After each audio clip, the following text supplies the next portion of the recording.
And so, Niger is a Cameroonian TV series which is at the verge of being shot in Germany. Auditioning has just taken place.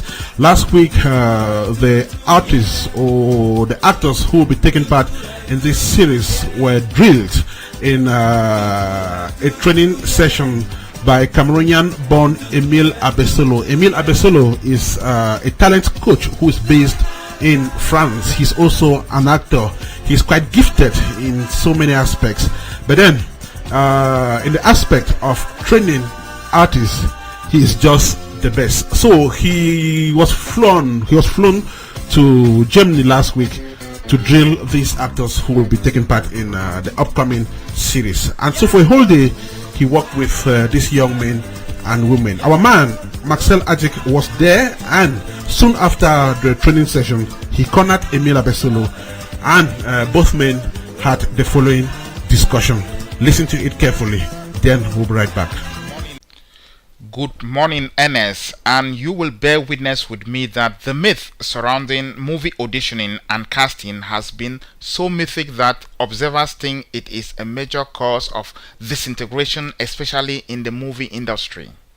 A bigger problem even exists, that of resignation, as countless actors have quit the stage even before they are ripe, simply because auditions and castings have not been favorable. Yet they are brilliant artists, and their casting directors have attested to this fact. Ernest, that a production should lose a fine actor simply because they were scrutinized under exams conditions is a much bitter pill to swallow. Yet the debate of whether star or list A actors should be auditioned before cast in a movie goes on. To some experts, everyone is a good actor. It only depends on what a good coach discovers in them and how those skills are molded to produce what is needed in any given production. It is in this light, Ernest, that scores of actors underwent a one-day coaching and training session ahead of the filming of the TV series Naya, a Cameroonian series to be produced in Germany by Westlake Nance and Samuel Loue. The actors were recycled by Cameroonian-born actor and talent coach Emil Abossolo, who drilled the young men and women in several aspects of the art. We caught up with Emil on set to find out the necessity of coaching artists, and he had this to say. An actor is so rich. There's so many possibilities. So we have to build a circle of research, of quest, of working on these possibilities so as to pull out all the magnificent skills, all the magnificent talent that an actor has. The more a mountain is rich, the more you have to dig it to pull out the diamond and the gold. Ernest asked how long it takes for an actor to be trained to become a good actor or a list A actor. He said, it takes a whole lifetime, but step by step, every day is a wonderful achievement. So if you start coaching an actor 1 hour later, you have something from a talented person, open, generous. That's why I'm insisting on generosity, on learning to give and receive, and learning to share. As long as you have people that are generous, who are willing to share, who are willing to give themselves out and to work on themselves, who are not tricky, who are honest with themselves, you have a possibility to get a glimpse of light out of that person, to help that person get a glimpse of light. I'm not doing anything. I'm helping the person put out all the light that he or she has from within. It means mainly that I don't believe in bad or good actors. I believe in people willing to give. I believe in people generous. I think every one of us is full of intelligence, of conscience, and full of talent. We only have to search where to press and know the person, explore the person. That's why we are working, because there's always a possibility. There's always so many riches. It's like the soil. You have to dig and dig and dig until you find the resources, until you find the water, until you find the petrol, until you find the gold, the diamond. Drawing a line between inborn talent and acquired talent through coaching, Emil had this to say. You are inborn talent, we are equal. I think nature and life are giving everybody a lot of talent and a lot of skills. And we are complementary. I believe in complementarity. Each and every human has something to teach and share with each and another human. So we all have to use the acquired talents. We all have to work, but we all have inner talents. It's just, and that's why I'm insisting a lot on believing in oneself and believing that it is possible to go and search within this huge field of potentiality and bring it out as a wonderful field of possibilities where you go and dig and bring up all those flowers. It's just like gardening. That's why in agriculture you have culture. So you plant the seed, you water them, and you can't say this is a bad seed. It's a bad seed if it's dead, if it doesn't come out. But as long as the seed is alive, there's always come a fruit or a vegetable or a flower or a tree out of there. I come back again to agriculture, to planting the seed in the soil. As long as the soil is fertile, as long as the seed is alive, is lively, you just have to water, and life does all the rest. We are just co-organizers, co-creators. Life does a lot. I mean, what do we create? We find the wind, we find the sun, we find the air, we find the water. What do we create? What we have to learn is how to manage in between through that. But life is giving so many things for free, including intelligence, conscience, and good acting. Emil was elated assessing the level of the actors and actresses he was flown from Paris to guide. I already saw them on Facebook, what they have been posting, so I was already enchanted. But meeting them today, first of all, the fact that they come from so far, taking their car, their money, buying their petrol, coming. This is so much will to do this. This is so much will to be there that this generosity, out of this generosity, you can only pull some good acting and some wonderful things. I mean, if you don't do that through this generosity, then you are a bad coach, then you don't see, then you are mistaking it.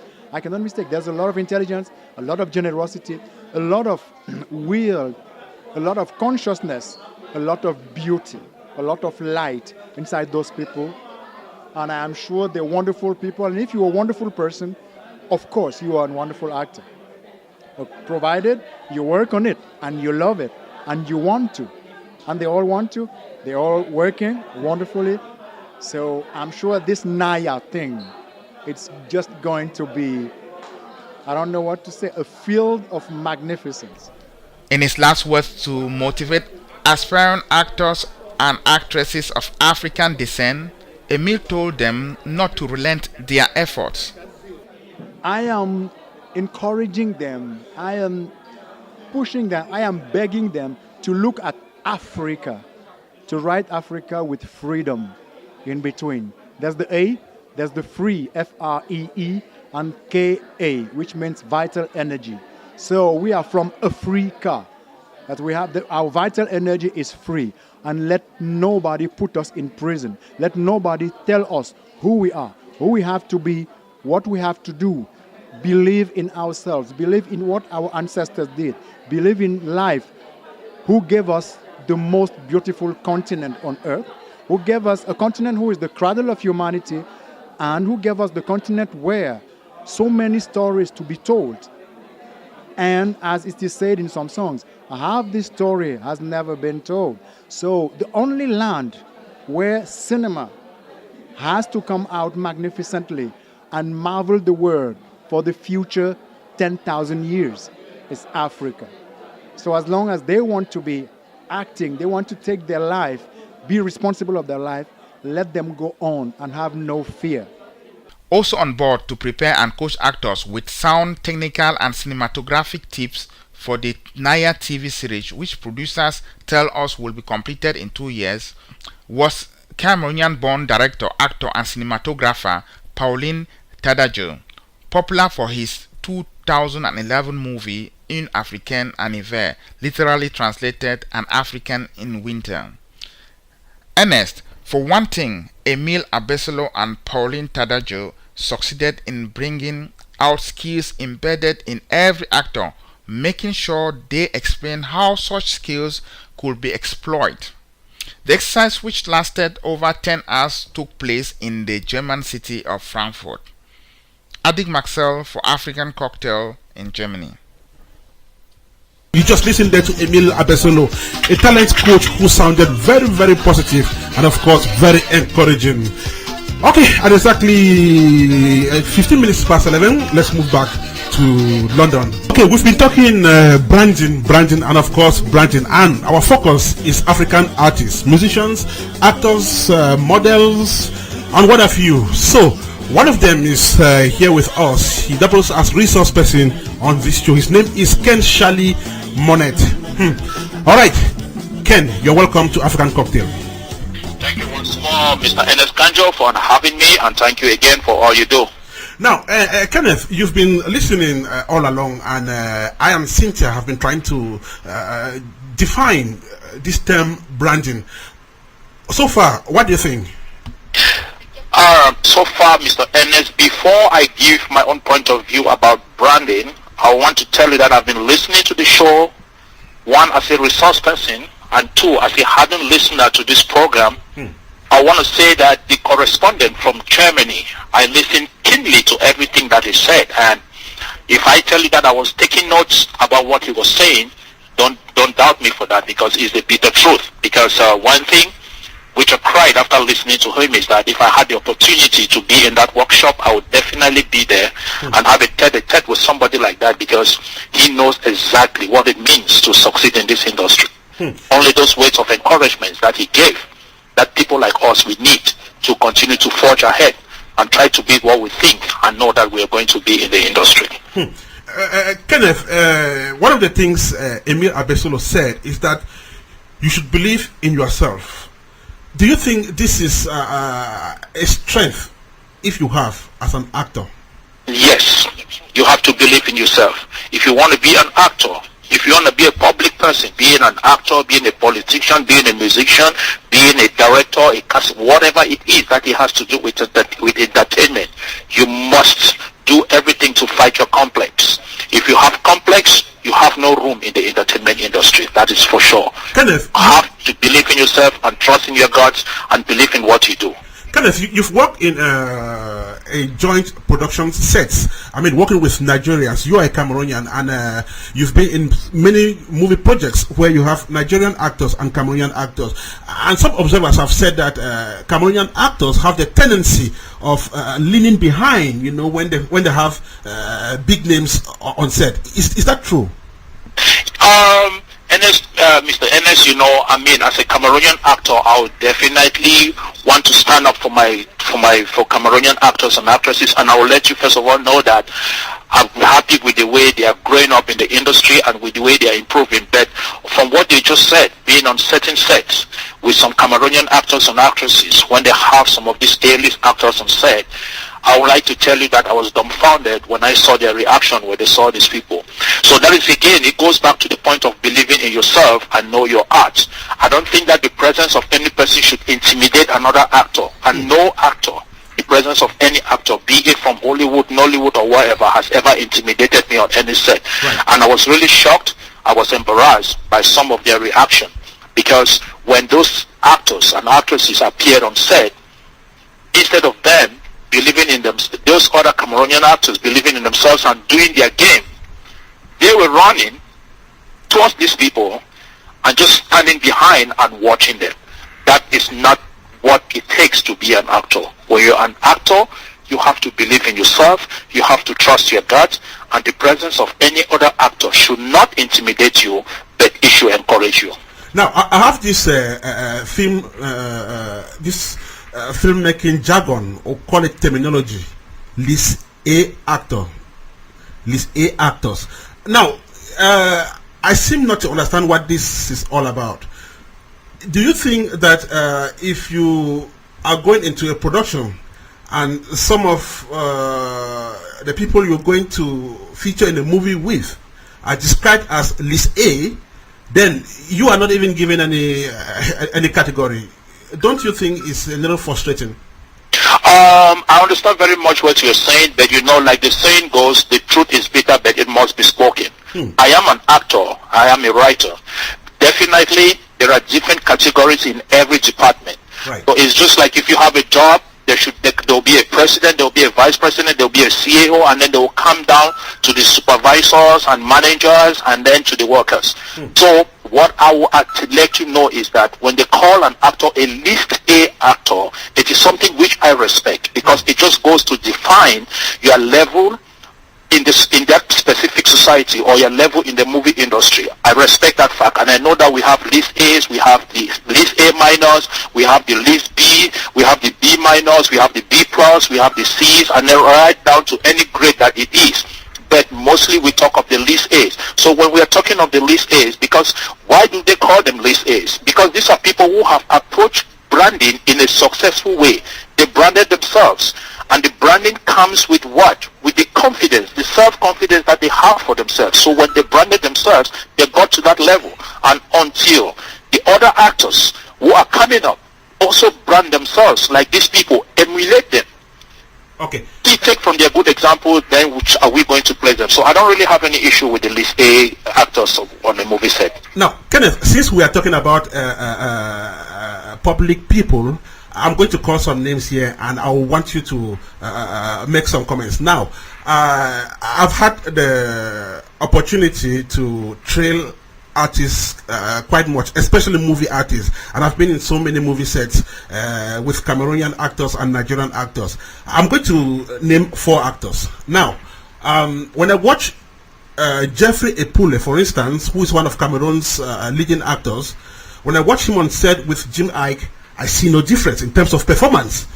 When I watch Yijika Solange and Tonto Dike on set, for instance, I see no difference. All of them are brilliant on set. Yet, Jim Ike and Tonto Dike are described as celebrities. Solange Yijika and Jeff Epule are not. And even within the industry, some people have said that Cameroon has no celebrity. So, must these actors continue to perform well, yet they don't have the opportunity of being termed celebrities? Can they say something about that? Okay, thank you very much. I really do appreciate that question you asked me. And if you had mentioned these 4 people without calling Jeffrey Epule and the Solange Yijika that you just called, then I would have mentioned them. So now let me go back to the question. The question that you just asked me. There's one thing that you need to know about the Cameroon film industry. The Cameroon film industry now, I would say that it's still at its primary stage. It's still being initiated. It is still growing.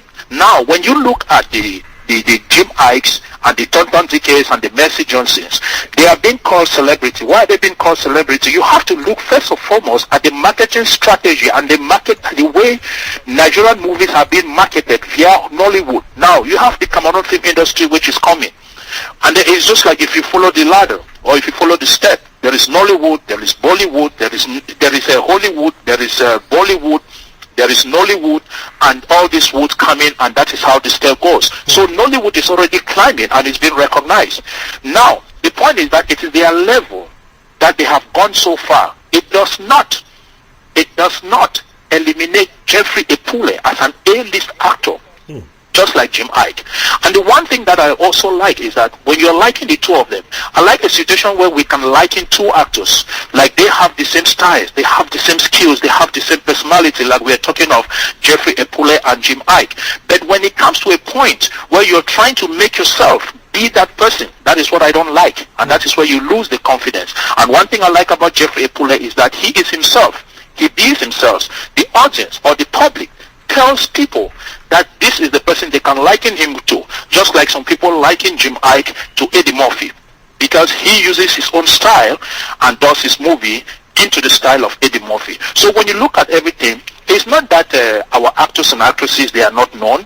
We are known at a different level. So the marketing is what is really killing us right now. And this is what on the CFA site we are talking a lot on how we can be able to market our products. Another problem that we have is that there's a little bit of complexity within our own Cameroonian society, our own audience, our own consumers. I don't know why, but for some reason it looks like they have been a little bit brainwashed. They need to come back home. They need to believe in us. They need to trust us. They need to know that even despite the fact that Nigeria and Ghana started, we are coming up, and we are coming up very strong. And I bet you, Mr. Ernest Kanjo, in a year or two to come, you're going to hear about the Cameroon film industry. In a year or two to come, you're going to hear about the Cameroon film industry. Kenneth, we really don't have much time today. We would have continued this topic today, but then we'll come back to it. We just started a series of discussions on this very great topic. So thank you so much for your input, Kenneth. Thank you very much, Mr. Ernest Kanjo, for always giving me the opportunity. And to conclude and to drop the phone on you right now, what I will say is that the smile is given to us free of charge by the Almighty.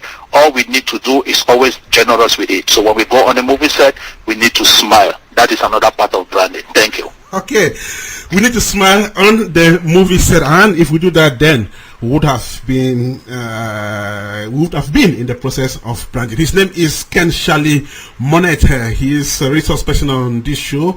He's a writer, he's a film producer, he's also an actor. This discussion is definitely going to continue. Okay, we have just 8 minutes to go. We'll definitely be going back to London to run off with Cynthia Tabe, at least for this first phase of discussion on the branding of African artists. Listen to this, then we'll be right back.